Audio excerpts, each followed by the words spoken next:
Well, I do like to start on time. So, it is 7 o'clock. Thank you very much for coming and welcome to the Tom Baines 2018 Fall Concert.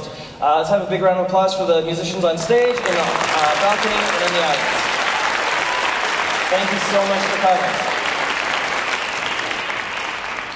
When we decided to do the concert this year at the church again, one of the things that was really important to me was that we did the concert a little bit earlier because I wanted to make sure we could do a show before the winter break.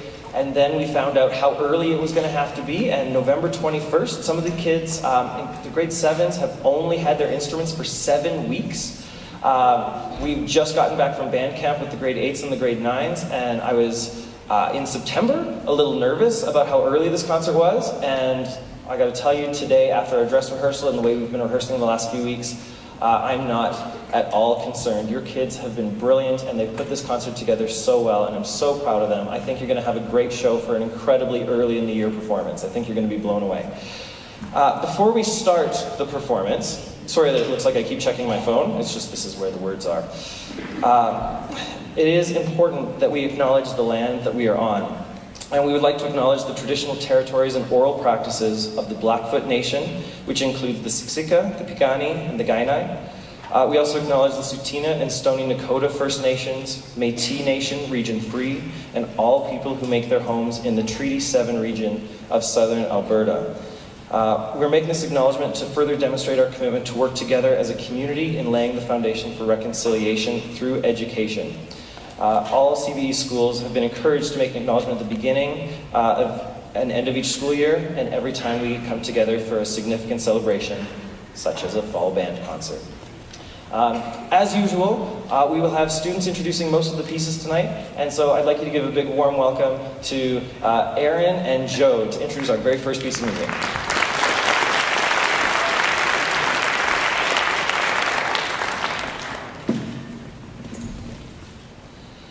Hello, my name is Aaron, and I play flute for the grade 8 Tom Baines Band, as well as the Calgary Roundup Marching Band. And my name is Joe, and I also play flute in the grade 8 Tom Baines Band. I think band is a great complementary course as it enriches your musical experience as much as your knowledge. It is also a great way to get involved in the musical community where you can talk with others with the same instrument as you or with the same musical interests. The first piece that we will be playing is called Into the Blue. Into the Blue is by Kate Nishimura. It was inspired by the experience of flying above the clouds and into a clear, cloudless blue sky. That is how it received the name Into the Blue. The piece has a combination of many instruments. This gives a harmonic sound to the piece. The piece is also very catchy, and the sound of the band will blow you away as if you're a leaf in the sky. Thank you, and I hope you enjoy this piece. Without further ado, we will now perform Into the Blue.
Hello, my name is Ryan Tam, and I'm a saxophone player in the grade 8 band and an electric guitar player in jazz band.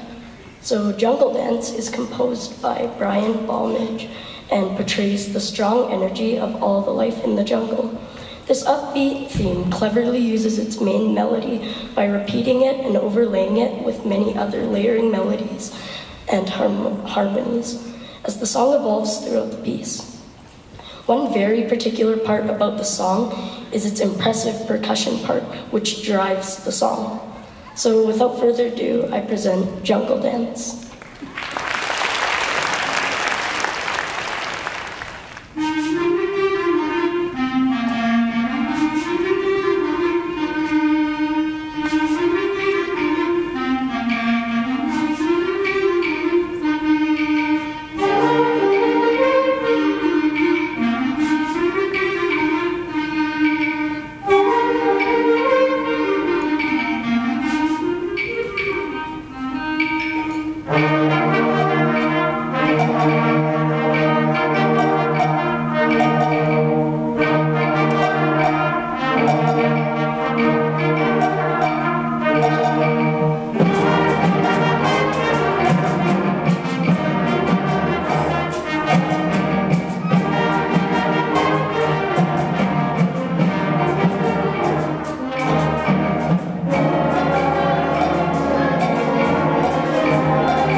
So the second last piece that we're going to play for you tonight is called Psalm 42 by arranged by Samuel R. Hazen. So or at least for the low brass, when we first got this piece, I think we were all thinking like, Mr. Mailman, we know how to play. Why are you giving us such easy stuff? So it was easy rhythm-wise. And then in October, we went to everyone's favorite part of band camp. And then this is when we learned that Psalm 42 was so much more than just rhythm. It was all about dynamics and emotion. And so it started to sound better, but we really didn't understand the full meaning of the song until the second night of band camp, when we were all in the basement of the inn in our pajamas having story time with Mr. Mailman. And this is when Mr. Mailman told us the story of his friend Quan Lee, who had died almost 2 years ago, and how we were playing this song in memory for him. And then we all stood around the piano and sang the song. And I think that's when the band really knew how much emotion we needed to put into the song. So the second last song we're going to play is Psalm 42, and I would also like to introduce on trumpet our soloist Jet Wong.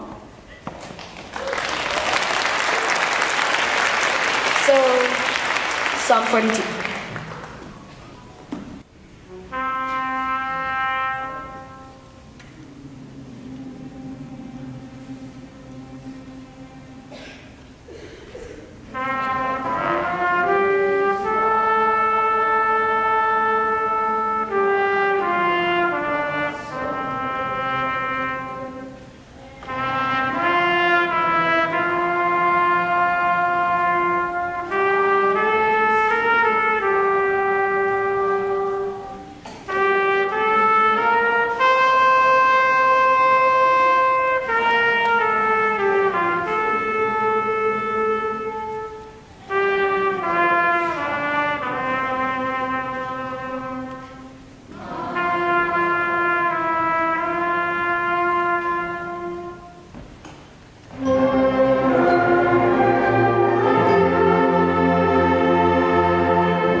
Ladies and gentlemen, my name is Anthony and I played the bassoon for the grade 8 Tom Baines Band. Our last piece of the night will be Into the Arctic by Brian Balmages. It tells of a story of a discovery of an unknown land, Antarctica. Now I know lots of you in the audience will be wondering why it's called Into the Arctic. Probably because it has a better ring than Into the Antarctica. Enjoy our last piece, please. Thank you.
So, my name is Ken. I am the father of Jet Wong and past grade 8 band just now, and I was asked to come just to speak freely about how music seems to be working as a passion in my son's life and in our family. Well, and the question was that I was asked to talk about was how it fits into his busy life, because we're also busy and he's got several other things going as well, and how do we make it work and why is it important? Well, the truth is, really, we don't really have to do anything at home to make it fit in. It just kind of works on its own. And I think maybe what I would talk about is why that is. And I think it's because that my son sees the value in working at it and seeing what music means to him personally. I think for him, it's a passion that he has because music is part of our lives at home. We always have music around the house. We always have music on our road trips when we're driving from A to B to D. Music's always there. And it's not always the same music, it's all our music. And we have learned to respect each other's music. None of it is really bad music, and some of it is a little bit off the beaten path. Either way, we accept it at home with that. And when you have music that you like, it stays with you for life. You just have that in your life, and it doesn't matter whether you still play the instrument or a different instrument, or if you play 5 different instruments. You'll be with you for life. It's sort of like the analogy of learning to play curling. It's one of those good sports for you that not too difficult to do, and you can make a lifelong pursuit of it. So, you know, we have different ways of listening to music at home. My wife listens to music, the same piece of music, in a different way. She hears different things than I do. And I had the opportunity to learn music when I was younger. And so I listen to music by hearing different parts of it. So a little while ago, before grade 7 started, in the summer before grade 7, I asked my son if he was serious about this band elective that he wanted to take. And he said, yeah. I said, well, I took band too when I was a kid. I only got to do it for 3 years up to grade 9. But what it did for me was it fundamentally changed the way that I interpreted music. And that if he went through with this band training, then he would get to the point where you're up there playing, everything's working, it's in full stereo. And you're gonna get this moment where everything's going so perfect, the hairs on the back of your neck stand up, right? And it feels awesome. Mr. Mailman had a word for that, a very technical word for that. I don't remember what it was, but anyways, he said, yeah, I know what you mean. The aesthetic experience. Something like that. Either way, it's the part where you get freaked out because it sounds so good. You know, when I was in band in junior high, I think the one thing that I took away from it had nothing to do with actually playing an instrument. The one thing that I got out of it was how to operate as a team. And I thought that was important. And Jet thinks that's important too. He thinks it's important to be able to enjoy music. It's his sanctuary, it's my sanctuary. He locks himself in his room and plays music when he wants, right? So it doesn't matter that the previous piano lessons that we tried for a couple of years didn't work. We finally found a passion where he believes in it. He wants to go to concerts that have that instrument. He wants to go to a variety of different concerts, and we give that opportunity. And I think if it's going to work for you as well, or in a family where music is passion, you will also go and pursue and support those artists as well. So go to concerts. Listen to music that's a little bit off the beaten path, and in the end, when it clicks, and it will click, you won't even have to fit it in. It just happens by itself. We don't have to tell him to do it. He just does it. And I think I'm happy for my son and for every student where that happens, where they can carry that passion for their life. That's my 2 cents. Thank you very much.